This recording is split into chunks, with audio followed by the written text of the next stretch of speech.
Kunesigameko esenzeka emjondolo yakwa-U eMlaza kwabulawa besilisa abayisithupha nabesifazana ababili.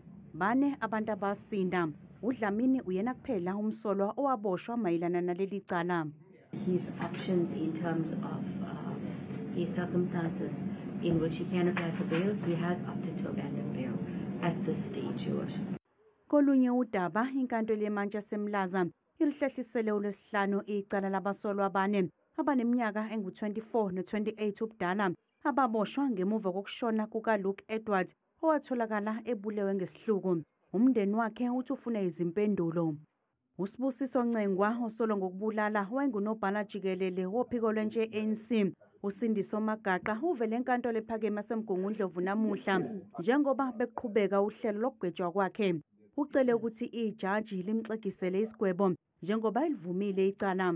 Ekuvumeni kwakhe icala, uNcengwa waninda amagama abantu abaningi abasezikhundleni eziphezulu kumasipala waseMzimkhulu nowesifunda iHerigwala athi bakha itulo lokusocongwa kukaMagaqa. Okubalwa kubo kukhona-ke nowayeyimeya yaseHerigwala uMluleki Ndobe. Iqembu le-ANC KwaZulu-Natal seliziqhelanisile nalabo ababhekene namacala.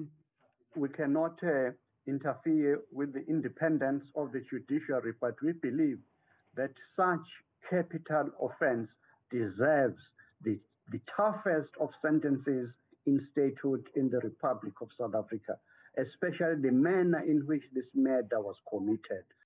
Kusenjalo iphoyisa elaboshwa mayelana nokuthunjwa kukaMogelo Bawukhudi litshele inkantolo ukuthi alilazi leli bhungu nomndeni walo.